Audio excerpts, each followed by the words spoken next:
রাজবাড়ী জেলা দৌলতদিয়া ৪ নং ফেরিঘাট এলাকায় পদ্মা নদী ভাঙন শুরু হয়েছে।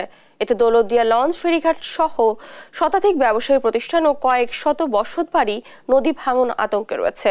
এ নিয়ে বিস্তারিত জানাতে রাজবাড়ী থেকে যুক্ত হচ্ছেন সহকর্মী শফিকুল ইসলাম শামীম। শামীম, ভাঙন রোধে কোনো পদক্ষেপ নেওয়া হয়েছে কিনা, এ নিয়ে কি তথ্য রয়েছে আপনার কাছে, জানাবেন আমাদের।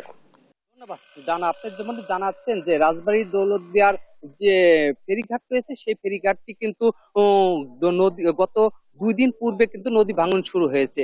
এটা আমি একটু জানিয়ে রাখতে চাই, দৌলতদিয়া পাটুরিয়া নৌরুটটি হচ্ছে দক্ষিণ পশ্চিমাঞ্চলের 21 জেলা রাজধানীর সাথে যোগাযোগের প্রধান নৌরুট কিন্তু দৌলতদিয়া। এই দৌলতদিয়া 7টি ফেরিঘাট রয়েছে, তার মধ্যে 4 নম্বর ফেরিঘাটে গত পরশুদিন রাত 1টার দিক থেকে হঠাৎ নদী ভাঙন শুরু হয়। আর নদী ভাঙন শুরু হওয়ার পরে থেকেই কিন্তু এই ঘাটটি বন্ধ রয়েছে।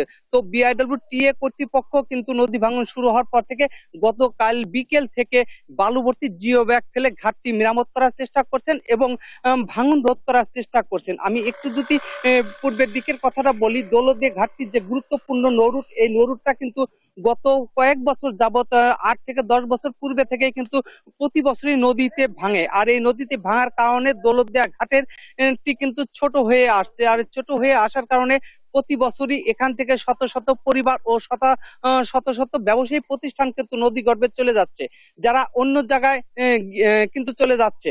তাদের এলাকাবাসীর সাথে আমি অনেকের সাথে কথা বলেছি, তারা জানিয়েছেন যে বিগত যে সরকারগুলি ছিল সেই সরকার যদি ইচ্ছা করতো তাহলে এই ঘাটটি মেরামত করে বা স্থায়ী বাঁধ সৃষ্টি করে কিন্তু নদী শাসন করে এই এলাকাবাসী বা ব্যবসায়ী প্রতিষ্ঠানটি গুলিন বা ফেরিঘাট লঞ্চ ঘাট গুলিন কিন্তু স্থায়ী ব্যবস্থা করে কিন্তু মেরামত করতে পারত, কিন্তু সেটি তারা করে নাই। তো মধ্যবর্তী যে সরকারটা রয়েছে সেই সরকারের কাছে তারা দাবি করছেন যে এই দৌলতদিয়া ঘাটটি একটি গুরুত্বপূর্ণ ঘাট, এই ঘাটটি মেরামত করে যেন স্থায়ী বাদ দিয়ে বা স্থায়ী শাসন করে নদী শাসন করে যিনি ঘাটের আশপাশে যে ব্যবসায়ী প্রতিষ্ঠানগুলি রয়েছে বা শত শত ব্যবসায়ী পরিবার রয়েছে বা বসতি পরিবার রয়েছে তাদেরকে রক্ষা করার তারা দাবি জানিয়েছেন। আর একটি কথা যদি বলি, দৌলতদিয়া পারে 7টি ফেরিঘাট রয়েছে। এই ফেরিঘাটে বিআরডব্লিউটিএ কর্তৃপক্ষ কিন্তু শুরু থেকে যখন নদী ভাঙন শুরু হয় তারা কিন্তু তাদের জায়গা থেকে দায়িত্ব নিয়ে কিন্তু তারা ভাঙন রোধ করার চেষ্টা করে। তবে তাদেরকে সেই পর্যাপ্ত পরিমাণ বাজেট না থাকার কারণে তারা পর্যাপ্ত পরিমাণ বাজেট না থাকার কারণে কাজটি করতে পারে না বলে তারা জানিয়েছেন। সব মিলে বলা যায় যে দৌলতদিয়া যে পারের 7টি ফেরিঘাট রয়েছে সেই ফেরিঘাটটি ভাঙন রক্ষা করতে গেলে বালুভর্তি জিও ব্যাগ দিয়ে কিন্তু তাদেরকে ব্যবস্থা নিতে হবে। তো এই ছিল রাজবাড়ী জেলার নদী ভাঙনের সর্বশেষ সংবাদ। আমি এখন চলে যাচ্ছি ডানা।